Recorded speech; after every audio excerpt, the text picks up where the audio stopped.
La nouvelle naissance, c'est un sujet vraiment important. La plupart du temps, on entend dire que pour passer par la nouvelle naissance, il faut accepter Jésus dans sa vie, ce qui est tout à fait vrai.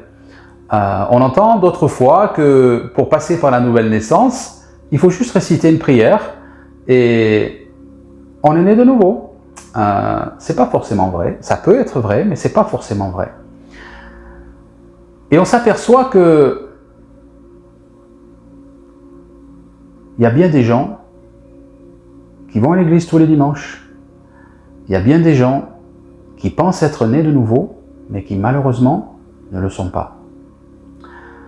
C'est pas parce que je vais parler comme un chrétien, c'est pas parce que je vais prier comme un chrétien, c'est pas parce que je vais à l'église tous les dimanches comme un chrétien que je suis forcément né de nouveau. Il y a de grandes chances que je le sois, oui, mais c'est pas obligatoire. Et c'est ce que je voudrais vous expliquer aujourd'hui. Parce qu'il y a des gens qui, malheureusement, sont tombés dans cette deception, comment on dit ça en français, dans ce stratagème, dans cette supercherie, voilà. Il y a des gens qui sont tombés dans cette supercherie démoniaque. Et je dis souvent que c'est la chose la plus puissante que Satan a fait. Une des choses, en tout cas, les plus puissantes que Satan a fait. Parce qu'il est arrivé, chez certaines personnes, à leur faire croire qu'elles sont nées de nouveau alors qu'elles ne le sont pas. Si vous pensez que vous êtes né de nouveau et que vous ne l'êtes pas, vous n'allez pas chercher à être né de nouveau. Vous n'allez pas chercher à passer par la nouvelle naissance, puisque vous pensez que vous êtes déjà né de nouveau. Et le tour est joué pour Satan. Ces gens sont perdus et ne chercheront jamais à être sauvés. Tout bénéfice pour lui. Et aujourd'hui, c'est ce que je voudrais dénoncer dans cet enseignement. Vous aider à vérifier si vraiment vous êtes né de nouveau. C'est important à comprendre, c'est important à réaliser. Parce que je peux avoir la plupart des attitudes pensant que ça vient de moi, mais c'est juste du mimétisme en fait. Il y a des gens qui peuvent aller à l'église parce que l'ambiance leur convient, ça leur plaît, ils connaissent 2-3 personnes, ils aiment cette ambiance un peu biblique, parlant de Dieu, etc. Donc ils vont à l'église le dimanche comme ça, mais il n'y a pas grand changement chez eux. Il y a des gens qui vont peut-être... Souvent je dis que il y a certaines personnes qui peuvent aborder la nouvelle naissance comme un membership. Un membership, comment on dit un membership en français?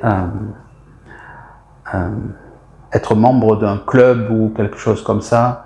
J'ai plus le mot, désolé. Être membre, voilà, être membre d'une organisation, d'un club, etc., etc. Rentrer dans la famille de Dieu, c'est pas être membre de quelque chose, juste membre de quelque chose. Parce que si je suis membre d'un club, si je suis membre, je sais pas, d'une gym quelconque ou peu importe, je vais m'adapter à là où je suis membre seulement lorsque j'y suis. Alors peut-être je vais porter un t-shirt de temps en temps, de là où je suis membre, etc., mais ça va pas plus loin. J'ai ma vie d'un côté et je suis membre d'un club de foot, par exemple, j'en sais rien. Mais je ne vais pas travailler avec des chaussures de foot et des chaussettes de foot et mon short de foot et mon maillot de foot. Non. J'ai ma vie d'un côté et j'ai une partie de ma vie de l'autre côté qui fait partie de moi en tant que membre de ce club de foot, par exemple. La nouvelle naissance, c'est pas ça. Il y a des gens qui la vivent comme ça. Pensant qu'ils sont nés de nouveau alors qu'ils ne le sont pas.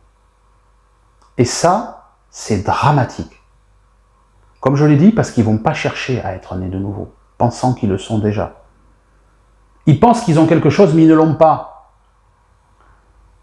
C'est exactement comme si vous pensez avoir 50 € dans votre portefeuille, ou votre porte-monnaie, si vous êtes une dame, et vous allez acheter quelque chose que vous avez prévu qui coûte 50 €. Donc vous allez au magasin, vous êtes certain que vous avez le billet dans votre porte-monnaie ou dans votre portefeuille. Et vous arrivez au magasin, vous prenez votre article et vous arrivez à la caisse et vous ouvrez, ah, il n'y a pas. Ça, c'est exactement ce dont Jésus parle dans Matthieu chapitre 7 au verset 21. Pour situer le contexte, on est sur le sermon sur la montagne et Jésus dit, je paraphrase, c'est pas tous ceux qui m'appellent Seigneur, Seigneur qui vont rentrer dans le royaume de Dieu. Wow. Alors bien sûr, si on reprend le contexte, Jésus parlait principalement des pharisiens qui enseignaient une doctrine qui n'avait rien à voir avec ce que Dieu disait dans sa parole, et donc qui étaient des faux enseignants ou des faux prophètes, si on parle de prophétie, etc., etc. Et dans ce contexte-là, Jésus dit, c'est pas tous ceux qui me disent Seigneur, Seigneur, qui rentreront dans le royaume de Dieu. Vous vous rappelez ce que ça veut dire Seigneur? Seigneur, ça veut dire propriétaire. Donc en d'autres mots, c'est pas tous ceux qui me disent tu es le propriétaire de ma vie, tu es le propriétaire de mon être, qui entreront dans le royaume de Dieu. C'est-à-dire que si je renverse ça, il y a des gens qui peuvent dire Seigneur, je te loue, Seigneur, je t'adore, pardon, mais ne pas être passé par la nouvelle naissance. Pardon. On peut voir des gens qui vont à l'église tous les dimanches. On peut voir des gens qui lèvent les bras tous les dimanches. On peut voir des gens qui chantent tous les dimanches. On peut voir des gens qui prient. Seigneur, je te loue. Seigneur, je t'adore. Seigneur, je te donne ma vie. Ouais, ce fameux chant qui dit Seigneur, je te donne ma vie. Ou un autre qui dit, un peu plus ancien, oui, prends tout, Seigneur. Ouais, est-ce qu'on est vraiment conscient de ce qu'on chante? Pas toujours. Donc on peut avoir tout ce genre d'attitude, on peut faire toutes ces choses-là, mais c'est pas pour ça qu'on est né de nouveau. C'est ce que Jésus a dit. Si vous m'appelez Seigneur, Seigneur, c'est pas pour ça que vous êtes né de nouveau, parce que c'est pas pour ça, c'est pas parce que vous dites ça que vous allez rentrer dans le royaume de Dieu. La nouvelle naissance, c'est pas quelque chose que je vais prononcer pour recevoir.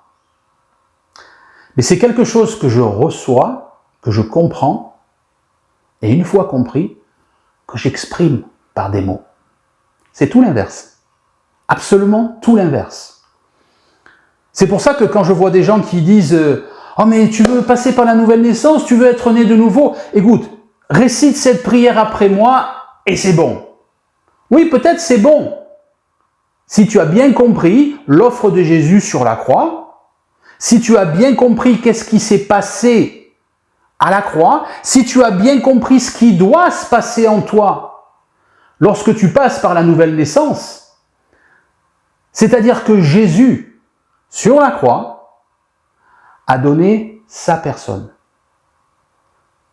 pour que moi, je puisse recevoir sa personne. Mais avant de recevoir sa personne, je dois accepter de mourir.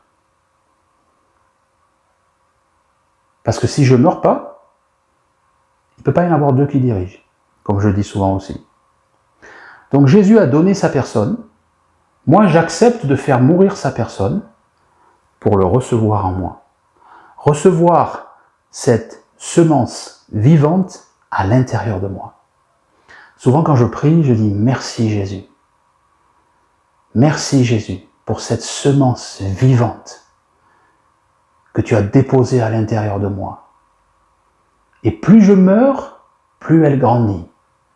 Plus je meurs dans les domaines divers de ma vie, plus elle grossit, plus elle prend de la place et plus elle s'exprime. C'est ça la nouvelle naissance. Comme on disait dans une vidéo précédente, c'est j'accepte de descendre de cet arbre de la connaissance du bien et du mal. C'est-à-dire j'accepte de ne plus exprimer ce qui est bon, ce qui est mauvais par moi-même. mais j'accepte de l'exprimer parce que Dieu dit. Parce que Dieu devient le propriétaire de ma vie. Seigneur, Seigneur, là oui, je peux dire, Seigneur, Seigneur, propriétaire de ma vie. Et Jésus dit en d'autres mots, dans ce chapitre 7 de Matthieu 21, c'est pas parce que vous m'appelez propriétaire que je suis forcément le propriétaire de votre vie. Tout ça parce que c'est pas en disant les choses que je les reçois, mais c'est en comprenant ce qui se passe à l'intérieur de moi qu'alors j'exprime ce que j'ai déjà reçu. Et là, je peux passer par la nouvelle naissance. Jésus continue en disant, il y en a certains, je paraphrase bien sûr, il y en a certains qui vont me dire qu'ils ont donné des prophéties en mon nom. Il y en a d'autres qui vont me dire qu'ils ont chassé des démons en mon nom. Pardon. Et il y en a encore d'autres qui vont me dire, mais moi j'ai fait des miracles en ton nom. C'est-à-dire que ces gens peuvent penser avoir fait ces choses-là. Il n'y avait aucune prophétie, aucun miracle, et aucun démon chassé. C'est pas parce que je prie pour quelqu'un, et qui se roule dans tous les sens par terre, par exemple, qui va écumer, etc., et qui d'un coup va être calme et tranquille, que le démon est forcément parti. Ça m'est arrivé déjà. J'étais jeune chrétien et je priais avec mon pasteur à l'époque, que je salue, il se reconnaîtra. Hello. Ouais, et on priait tous les deux, on était dans une petite annexe d'une église qu'on avait. C'était à Valoris en France, comme ça tu vas vraiment te reconnaître. Et ce jour-là, on a prié pour une jeune fille qui était musulmane, et elle se tordait dans tous les sens, etc. Les yeux révulsés, une voix rauque, etc. Enfin, on avait toute la panoplie, quoi. Et à un moment donné, elle était calmée, c'était tranquille. Et moi, j'ai dit, oh, alors moi, bien sûr, Franck, immature, inexpérimenté, j'ai dit, oh, cool, le démon est parti, ça y est, on est tranquille. C'est fait, c'est une victoire. Et lui, mon pasteur, m'a dit, non, non, non. Non, non, je sens dans mon cœur que c'est une supercherie. C'est exactement comme... alors, excusez-moi pour la comparaison, mais bon. Ici en Australie, il y a plein de cafards partout, parce que c'est tropical, c'est humide, en tout cas dans le nord de l'Australie, là où je suis, il y a plein de cafards partout. Et quand vous essayez d'attraper un cafard, quand il voit que vous allez l'écraser ou que vous allez le tuer, il est là, il bouge pas, et il fait le mort. C'est exactement ce que ce démon a fait ce jour-là. Il a fait le mort. Et moi, je suis tombé dans le panneau, immature, inexpérimenté. Et heureusement qu'il était là, mon pasteur, il m'a dit non, non, il faut prier encore. Et on a recommencé à prier, et il s'est remanifesté, et il a fini par sortir. Donc parfois, on peut prier pour des gens, avoir l'impression que le démon est sorti, et on n'a pas forcément l'occasion de revoir la personne, et on dit, ouais, j'ai prié, le démon est sorti. Non, il n'y a rien qui est sorti. Même chose pour des prophéties, c'est ce que dit Jésus.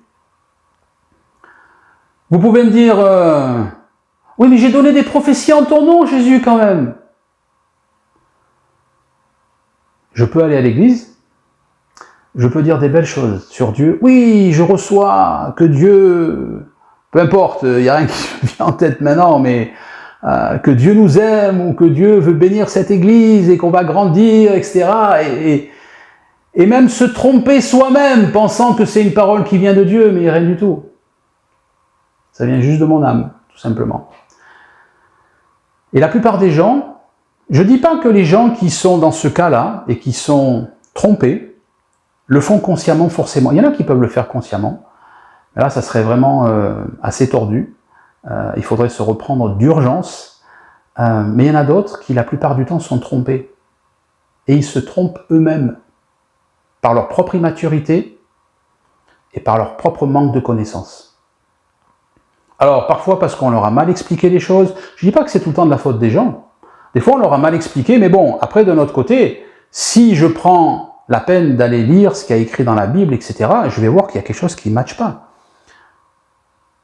Parce que Jésus continue en disant, Ok.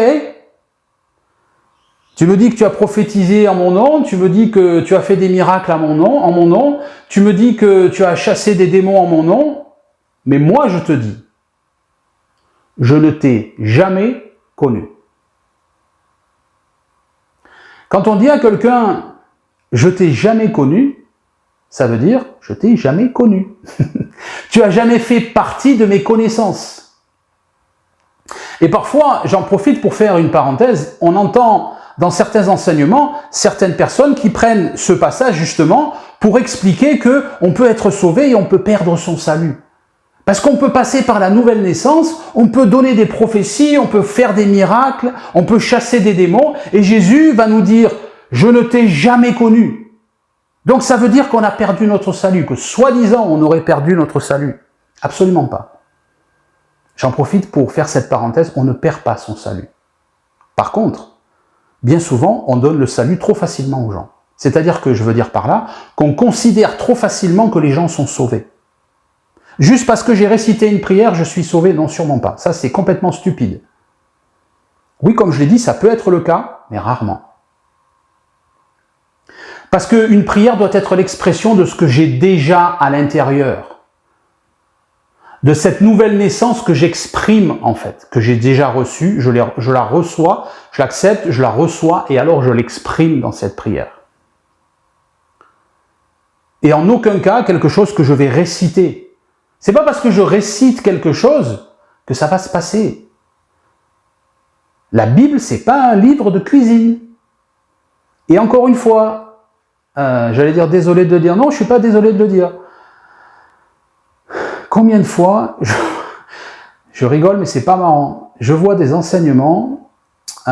Aujourd'hui, les gens, ils font des vidéos sur YouTube, etc. Ils mettent des vignettes avec des gros slogans, etc. Bon, nous on le fait à LVBN aussi, mais on fait pas du bait catching, comme on appelle, où on met des slogans avec des trucs complètement exagérés, etc.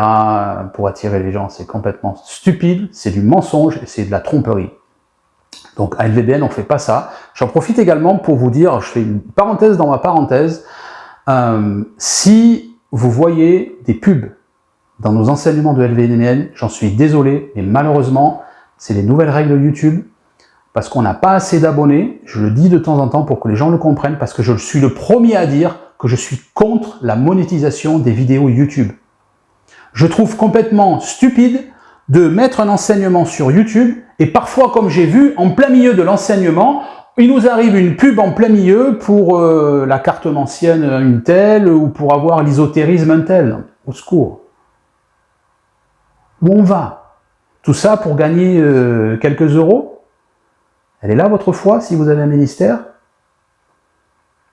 Je ne sais pas vous dire ce que vous devez faire, mais en tout cas, nous à LVBN, on a choisi pas de monétisation des vidéos. Mais malheureusement, parfois, YouTube insère des vidéos sans insère des publicités, sans notre autorisation dans nos vidéos. Malheureusement, YouTube est gratuit, c'est comme ça. On se plie à la règle. Je ferme ma parenthèse. Donc si on revient à notre sujet d'aujourd'hui, c'est pas une recette, la Bible. La vie chrétienne, c'est pas une recette, c'est pas des choses que je vais répéter, c'est pas un livre magique où il y a, la recette pour avoir... Des fois, je vois ces vidéos où je vois prière pour mon conjoint qui revient à la maison, prière pour que mes enfants se convertissent, prière pour trouver du travail. Vous vous moquez de moi, là? Vous vous moquez de moi? Il n'y a rien de plus anti-biblique et démoniaque que ça. Pourquoi démoniaque? Parce que ça ne vous apportera jamais de résultat, en vous faisant penser que ça viendra d'un résultat. Et malheureusement, le pire que tout, c'est que je vois que ce genre de vidéo, encore une fois, je ris mais c'est pas marrant, attire des centaines de milliers de vues, qui sont ni plus ni moins des centaines de milliers de chrétiens immatures, où, bien sûr, c'est beaucoup plus facile d'écouter une vidéo, de réciter une prière qui va me prendre 10, 15 ou 20 secondes, plutôt que d'aller dans ma chambre, de m'asseoir sur mon lit et d'apprendre à activer ma foi. La Bible a dit que on est sauvé par la grâce au travers de la foi. Donc si vous obtenez quoi que ce soit, ce n'est pas en récitant une prière. Mais c'est en activant votre foi. Même chose pour le salut, c'est notre sujet d'aujourd'hui. Pour être sauvé, c'est par la foi que je suis sauvé. C'est parce que je comprends ce que Jésus a fait pour moi, je ne vais pas leur expliquer, je l'ai expliqué tout à l'heure, je l'accepte. Et une fois que je l'ai accepté en moi, alors je peux l'exprimer par une prière. C'est pour ça que vous avez pu voir, par exemple, parfois quand il m'est arrivé d'aller dans la rue, de prier pour des gens, pour être guéri, etc. Et parfois, on peut continuer à parler aux gens, comme c'est arrivé dans certaines de nos vidéos, où je continue à parler aux gens, je leur parle de Jésus, de ce qu'il a fait, etc. Et les gens acceptent de passer par la nouvelle naissance. Jamais vous allez me voir une seule fois dire aux gens, répète cette prière après moi. Non. Mais par contre, vous allez me voir expliquer le salut aux gens et dire, ok, maintenant, si tu as bien compris le salut, si tu l'acceptes, tu vas l'exprimer par une prière avec tes propres mots à toi, pas avec des choses que je te dis moi et que tu vas répéter, qui n'ont aucun sens et aucune puissance pour toi.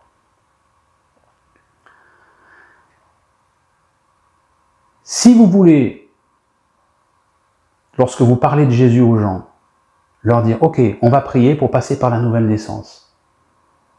Ne leur dites pas, récite après moi cette prière, mais dites-leur maintenant, si tu as compris ce que je t'ai dit, si tu l'acceptes, tu dois être capable d'exprimer une prière avec tes propres mots. Et ça sera un parfait baromètre pour voir si ces gens ont compris. Lorsque je suis né de nouveau, il doit y avoir des fruits. C'est ce que Jésus dit dans ce chapitre 7 de Matthieu. Il dit, vous les reconnaîtrez à leurs fruits. Si on prend le mot original de fruit, c'est bien sûr un fruit qui est le produit d'un arbre, d'un arbuste, d'une plante quelconque qui produit des fruits. Mais c'est aussi ce qu'un être va produire en tant qu'être humain, par exemple. En termes de parole, en termes d'attitude, en termes de manière de penser, etc., etc., etc. Ce qui fait que ce que Jésus nous enseigne là, c'est finalement, vous allez reconnaître la nouvelle naissance chez quelqu'un par rapport à ce qu'elle va exprimer. Si elle exprime quelque chose qui est conforme avec ce que Dieu dit, avec ce que la Bible dit, parfait, la nouvelle naissance est là. Mais si elle n'exprime pas des choses conformes avec ce que Dieu dit, avec ce que la Bible dit, la nouvelle naissance n'est pas là. Attention, est-ce que je suis en train de vous dire que vous devez passer par la nouvelle naissance et ça y est, le lendemain matin, je suis parfait, il n'y a plus rien qui ne va pas, j'ai des fruits de partout qui sortent, tout est impeccable. Non, c'est pas ce que je dis. Lorsque je passe par la nouvelle naissance, je rentre dans un processus. Et lorsque je suis dans ce processus, je vais commencer à produire des fruits, exactement comme un arbre. Au printemps, on commence à avoir un peu plus, quelques mois avant, des feuilles, après on a des fleurs, bien souvent, et après on a un fruit. Est-ce que vous avez vu le fruit qui pop-up comme ça direct? Non. Rappelez-vous de cette vidéo qu'on a fait où on explique que tout commence petit dans le royaume de Dieu et sur cette terre aussi dans la création. Tout commence petit. Même chose pour la nouvelle naissance. Ça commence petit. Mais ça commence. Mais il doit y avoir l'expression de quelque chose. Si par exemple, vous allez à l'église tous les dimanches depuis des années, comme j'en connais malheureusement, et je leur ai dit, mais ils n'ont pas accepté. Ils vont à l'église tous les dimanches, depuis des années, mais il n'y a pas de fruits. Zéro. Il n'y a pas de nouvelle naissance non plus. Mais ces gens-là sont sûrs et certains qu'ils sont nés de nouveau. Quelle supercherie. Quelle supercherie. Alors parfois, si l'ego s'y met là-dedans, bien sûr que les gens refusent, en disant « tu me juges, etc. » Ok. Je te souhaite de te réveiller avant d'arriver là-haut. Parce que Jésus dit « en ce jour-là », c'est-à-dire que le jour où les gens arriveront devant Dieu, ayant passé par la mort physique, arriveront devant Dieu, c'est là où ils diront « Seigneur, Seigneur, mais j'ai prophétisé en ton nom. Seigneur, Seigneur, j'ai chassé des démons, mais j'ai fait des miracles aussi. » Et Jésus de dire « je ne vous ai jamais connu. Je ne vous ai jamais connu. En d'autres mots, tu es jamais passé par la nouvelle naissance. Et ça, c'est important. Si vous vous reconnaissez dans ce que je dis aujourd'hui, c'est important pour vous de passer par la nouvelle naissance. Si vous avez des amis chrétiens, allez les voir. Des amis chrétiens reliable, sur lesquels on peut compter. Allez les voir, parlez avec eux, dites, j'ai l'impression que j'ai pas de fruits dans ma vie. Est-ce qu'on peut prier? Est-ce que tu peux m'aider? Est-ce que tu peux m'expliquer la nouvelle naissance pour voir si j'ai bien compris? C'est quelque chose qui se règle rapidement et facilement. Si vous êtes tout seul, vous n'êtes pas perdu, il n'y a pas de problème. Vous pouvez prier et dire merci Saint-Esprit. J'ai l'impression que j'ai pas de fruits dans ma vie, ou en tout cas pas grand-chose. Explique-moi la nouvelle naissance. Il y a peut-être quelque chose qui m'a échappé, qui est passé au travers, et que j'ai pas compris et qui m'empêche de passer par cette nouvelle naissance, qui m'empêche de produire du fruit. Je veux passer par la nouvelle naissance. Explique-moi exactement l'offre de Jésus pour moi. Parce que je veux la comprendre et je veux l'accepter. Et il ne se passera pas longtemps avant que le Saint-Esprit dépose dans votre pensée plein de pensées qui vont vous expliquer la nouvelle naissance. Ah oui, j'avais pas vu ça comme ça. Waouh, ok, waouh, révélation sur Jésus même sur la croix. Ok, oh waouh, d'accord, il faut que j'accepte de mourir. Ok. Oh oui, d'accord, je rentre dans un processus de transformation. Ok, oh, il faut que je renouvelle mon intelligence régulièrement. Ok, il ne faut pas que je sois conforme à tout ce que je vois dans ce monde. Ok, d'accord, j'ai compris. Voilà toutes ces choses que le Saint-Esprit va déposer à l'intérieur de votre manière de penser. Et votre manière de penser, elle va changer peu à peu. Et alors, les fruits vont commencer à sortir de plus en plus. Et là, vous allez profiter de la nouvelle naissance. Pleinement. Et pas avoir une vie médiocre de chrétien, comme je dis souvent. Où vous êtes ni d'un côté ni de l'autre. C'est ce que Jésus dit dans Apocalypse, chapitre 3, verset 16. Tu es ni chaud, ni froid. La plupart du temps, quand on boit quelque chose, une boisson quelconque, on boit quelque chose ou chaud ou froid. Mais c'est rare qu'on boive quelque chose de tiède, quoi. Alors chaud, je ne parle pas de brûlant bouillant, bien évidemment. C'est ou chaud ou froid. Mais tiède, la plupart du temps, c'est pas génial, quoi. De la nourriture, si on mange de la nourriture tiède, c'est pas génial non plus. Mis à part peut-être certains plats, mais enfin, je parle en général. Et c'est ce que Jésus dit. Tu es ni froid, ni bouillant. Et ça, par défaut, ça te met en circuit. Et Jésus continue en disant, mais ça aurait été bien que tu sois ou bouillant ou froid, un des deux. Ça aurait montré que tu aurais exprimé un choix. Mais si tu es là, moitié d'un côté, moitié de l'autre, oui, je vais à l'église tous les dimanches, mais je ne suis pas passé par la nouvelle naissance, mais j'ai quand même mes bras en l'air et je loue Dieu, et j'ai l'impression que je suis chrétien, mais je ne suis pas né de nouveau. Je suis un chrétien tiède. Un chrétien tiède, c'est pas quelqu'un qui va avoir du mal à se débarrasser d'un péché, non. Non, bien sûr que non, c'est pas de ça dont je parle aujourd'hui. Il y a des gens qui malheureusement ont du mal. Des gens qui étaient dans une forte addiction, qui ont du mal à se débarrasser de certaines choses. Et je comprends ça, il n'y a pas de problème. Et c'est pas de ça dont je parle aujourd'hui. Ce que je parle, c'est de gens qui sont là entre deux, mais qui refusent de se positionner.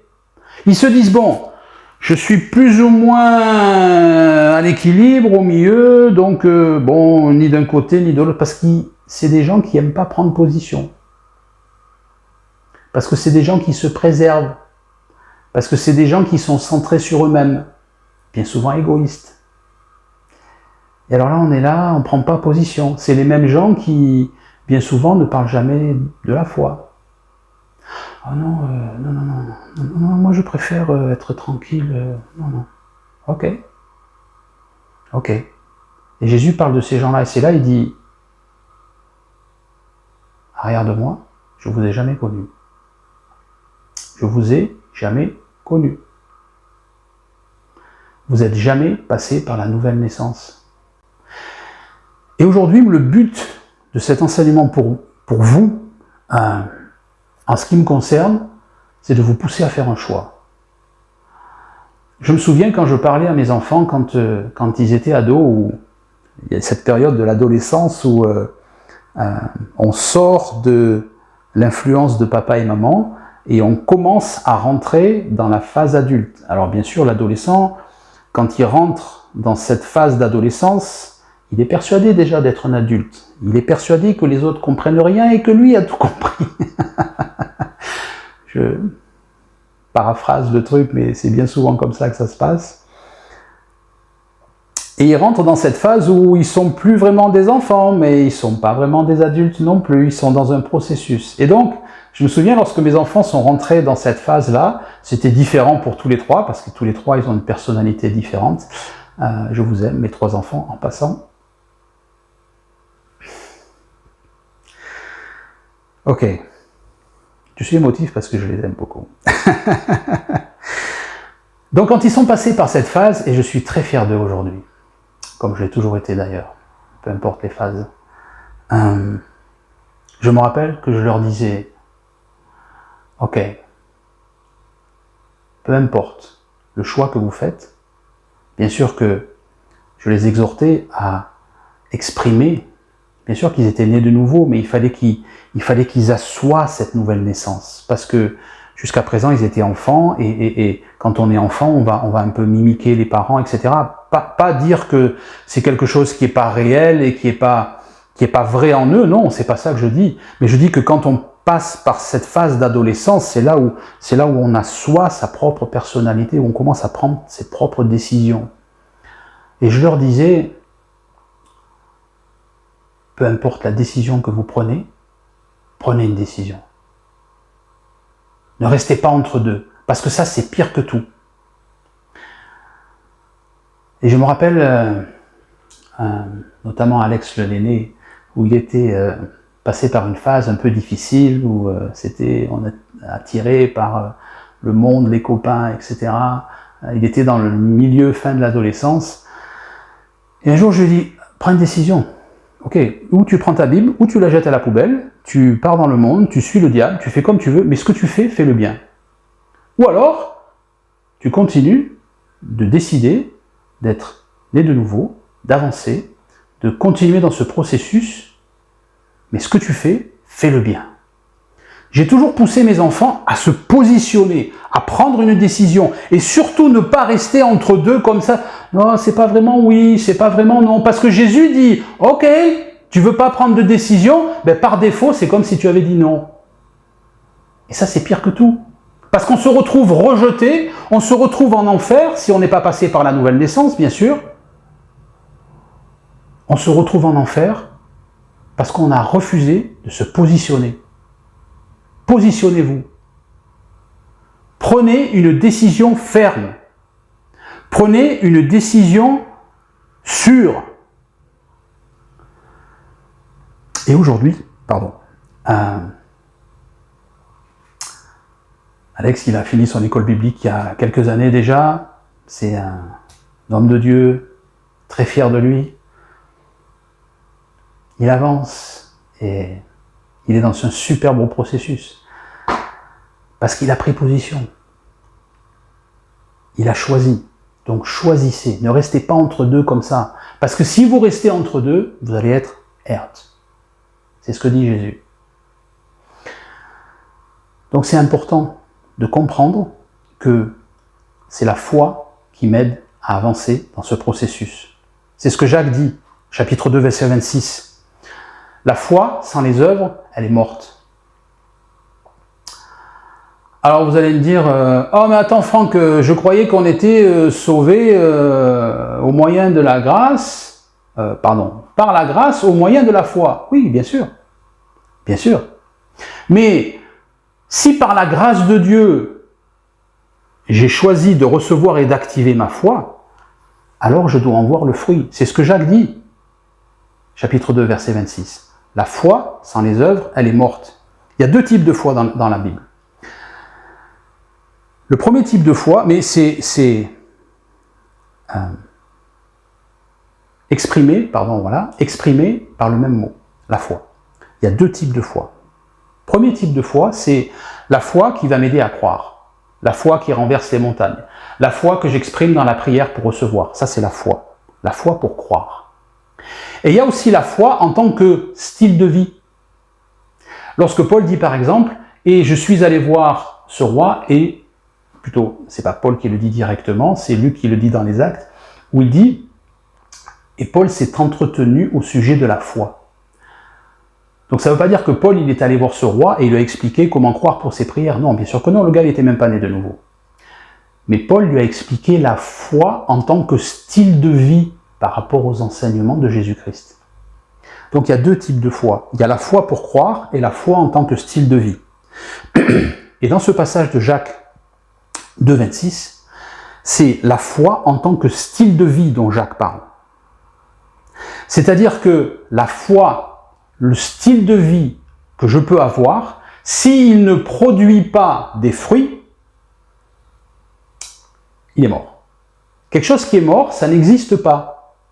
Il n'y a pas de vie dedans, il n'y a pas de mouvement, il n'y a pas d'expression. Donc si je n'ai pas de fruits dans ma foi, c'est que la foi n'existe pas, tout simplement. Et ça, c'est encore autre chose où la Bible nous confirme que si je n'ai pas de fruits dans ma vie, si je ne produis pas des changements significatifs, je ne dis pas juste ah non mais moi j'ai récité la prière mais depuis j'ai eu un changement dans ma vie parce que je vais à l'église tous les dimanches.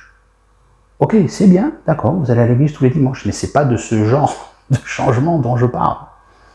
Parce que aller à l'église tous les dimanches, ça fait pas de vous un chrétien.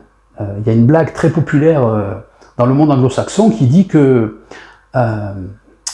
aller tous les jours chez McDonald's, ça ne va pas faire de moi un hamburger. De la même manière, aller tous les dimanches à l'église, ça ne va pas faire de moi forcément un chrétien. Voilà. Donc, c'est pas parce que je vais à l'église, et ça, c'est pas de ce type de changement dont je veux parler. Je parle de choses significatives qui sont le produit d'un changement de ma manière de penser. Référez-vous à notre vidéo il y a quelques semaines qui parle de comment changer. Je dois d'abord changer dans ma manière de penser. Et ça ne fait pas exception pour la nouvelle naissance. C'est exactement la même chose. Je change ma manière de penser. Et parce que j'ai changé ma manière de penser, alors, il y a des attitudes qui vont être différentes dans ma vie. Je ne vais plus parler de la même manière. Je ne vais plus avoir le même type de relation avec les gens, etc., etc., etc.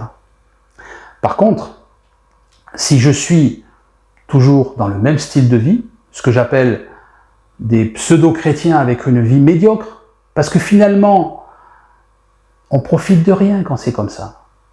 Si je vais à l'église tous les dimanches, que je lève les bras et que je chante, ok, d'accord, mais que du lundi au samedi, il n'y a rien qui change dans ma vie, quelle est la différence avec un club de foot? Pas grand-chose, hein. À part que d'un côté, je vais taper dans un ballon, et d'un autre côté, je suis assis sur une chaise à écouter un sermon tous les dimanches, et je me lève de temps en temps pour chanter 2-3 chansons. Voilà. Mais mis à part ça, il n'y a pas grand-chose qui va changer.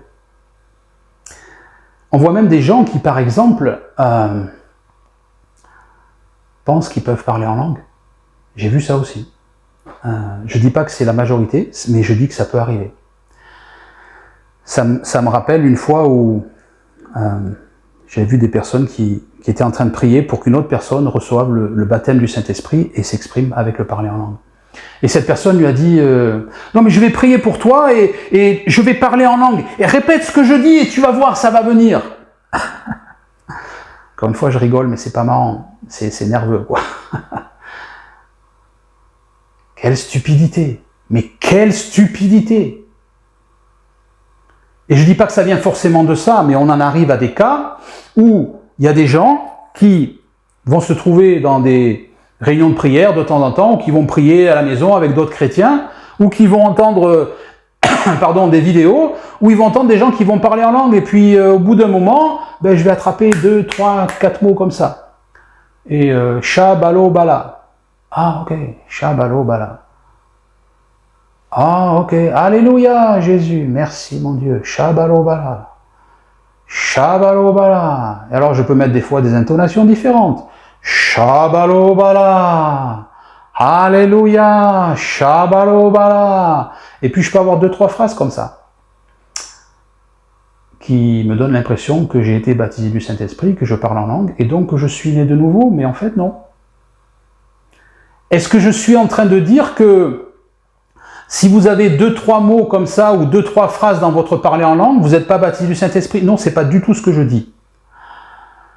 Parce que je comprends bien que le parler en langue, c'est un langage. Exactement de la même manière que vous m'entendez vous parler français, ou que vous m'entendrez vous parler en anglais si vous écoutez mes enseignements en anglais. C'est un langage à part entière, avec des centaines et des centaines et des centaines de mots. Bien sûr, si, encore une fois, vous vous référez à cet enseignement qui est titré « Tout commence petit avec Dieu ». Le parler en langue, ça commence petit aussi. Et c'est pas de ça dont je parle. Je parle pas de quelqu'un qui vient de recevoir le baptême du Saint-Esprit. Il y a des gens qui reçoivent le baptême du Saint-Esprit, j'en ai vu, et qui s'expriment tout de suite avec un langage fourni, avec des dizaines et des dizaines de mots, des dizaines et des dizaines de phrases, et ça part. Mais j'ai vu des gens aussi qui commencent avec 2, 3, 4 mots, et puis 4, 5, 6, 7, 8, 9, 10, etc., etc. Mais ça traîne pas des mois. Et ils avancent dans un langage fourni et complet. Donc je ne parle pas de ce genre de personnes-là. Je parle de personnes qui, mois après mois et année après année, ils ont toujours leurs 3-4 mots, leurs 3-4 phrases qu'ils répètent sans arrêt. Je ne dis pas que vous êtes forcément pas baptisé du Saint-Esprit, mais il y a des chances que s'il y a ça, s'il n'y a pas de fruits, si votre foi ne produit pas d'œuvre et qu'on a tout ce package-là, il y a de grandes chances que vous ne soyez pas passé par la nouvelle naissance. Et là, il faut faire quelque chose. Et encore une fois, ce quelque chose, il peut être fait très rapidement et très simplement. Il n'y en a pas pour 3 jours. Il y en a pour quelques dizaines de minutes à bien comprendre les choses, à les exprimer, et ça y est. Et on est passé par la nouvelle naissance. Et c'est important. Pourquoi c'est important de pouvoir avoir ce langage, je fais une parenthèse, de parler en langue fournie. Mais vous en serez le bénéficiaire d'avoir ça, d'avancer dans ce processus. Vous pouvez aller sur notre site internet français, si vous cliquez sur Quick Teaching. Enseignement rapide, ça s'appelle en français. Voilà, enseignement rapide. Il y a un enseignement sur le parler en langue, sur comment est votre parler en langue. Je crois que c'est le titre, c'est ça. Et ça va vous expliquer que le parler en langue, c'est un langage à part entière, et que vous avez tout intérêt à exprimer ce langage à part entière. Pourquoi ? Si je m'exprime avec 3-4 mots, supposons que je vous fasse cet enseignement aujourd'hui et que j'ai, on va dire, 6 mots à ma disposition. Ça va être difficile de vous faire comprendre les choses. Ça va être difficile d'exprimer ce que j'ai à l'intérieur de moi pour vous, bien sûr. Mais comme j'ai un langage un peu plus fourni que 5 ou 6 mots, je suis loin de dire que j'ai un super langage, mais en tout cas, j'essaye d'exprimer ce que j'ai à l'intérieur, maladroitement parfois, peut-être. Mais en tout cas, j'arrive à exprimer ce que j'ai à l'intérieur de moi. Pourquoi ? Parce que j'ai un langage fourni. De la même manière, plus votre parler en langue sera fourni, plus vous aurez l'occasion d'exprimer des choses encore plus larges, encore plus profondes, encore plus puissantes. Comprenez la différence ? C'est important de comprendre ça. Vous avez tout intérêt à avancer, à pratiquer votre parler en langue. Parlez, pratiquez. Demandez au Saint-Esprit de vous enseigner d'autres phases du langage, etc. De rentrer même dans d'autres langages. C'est commun de voir des gens qui sont baptisés du Saint-Esprit, qui parlent en langue, et qui parlent des dizaines de langues différentes. Parce qu'on l'entend, ça sonne différemment. Si vous entendez quelqu'un parler en chinois ou en russe, ça va sonner différemment. Mais le parler en langue, c'est pareil. Des fois, on entend des gens qui parlent d'une certaine manière, et cette même personne, qui à un autre moment, va parler d'une autre manière. C'est infini. Donc vous n'arrêtez pas juste à l'entrée, ne mettez pas juste un orteil dans la pièce. Rentrez pleinement. Je ferme ma parenthèse. Donc c'est important d'être sûr, d'être bien passé par la nouvelle naissance. Est-ce que vous portez du fruit ? Est-ce que votre foi produit des fruits ? Est-ce que vous voyez des choses tangibles dans votre vie qui sont le résultat du fait que vous avez changé votre manière de penser dans certains domaines. C'est ça qui est important. Comme je dis souvent, si vous pouvez dire « je suis plus le même qu'il y a 2 mois », parfait. Mais soyez objectif avec vous-même, soyez honnête, soyez humble. Ne prenez pas des excuses bidons comme ça. « Ah non, non, mais maintenant, avant je criais, maintenant je crie un tout petit peu moins fort, j'ai perdu 10 décibels. » Bon, je prends un exemple stupide et un peu hilarant, quoi. Mais bon, c'est juste pour vous faire comprendre, quoi. Il faut que ce soit des changements significatifs, des choses qui se voient. Est-ce que les gens disent de vous, si par exemple vous n'avez pas vu un ami depuis plusieurs mois, plusieurs années, oh waouh, t'es plus le même, t'as changé, il y a quelque chose qui est différent en toi. Je vois que, oh, t'as avancé quand même, c'est bien. Est-ce que les gens parlent comme ça avec vous? Ou est-ce qu'ils disent, oh waouh, génial, t'as pas changé, hein? C'est pas vraiment un compliment, ça, mis à part peut-être physiquement, mais sinon c'est pas un compliment pour la nouvelle naissance du tout. C'est pas un compliment du tout. Donc soyez sûr que vous êtes vraiment né de nouveau. Ne pas vous entendre dire « je ne t'ai jamais connu ». Ne pas tomber dans cette supercherie démoniaque de penser que vous êtes né de nouveau alors que vous ne l'êtes pas. Profitez de la nouvelle naissance. Entrez-y pleinement. Et pas avoir une espèce de pseudo-nouvelle naissance qui me fait croire que... J'espère que cette vidéo vous aura aidé. À bientôt.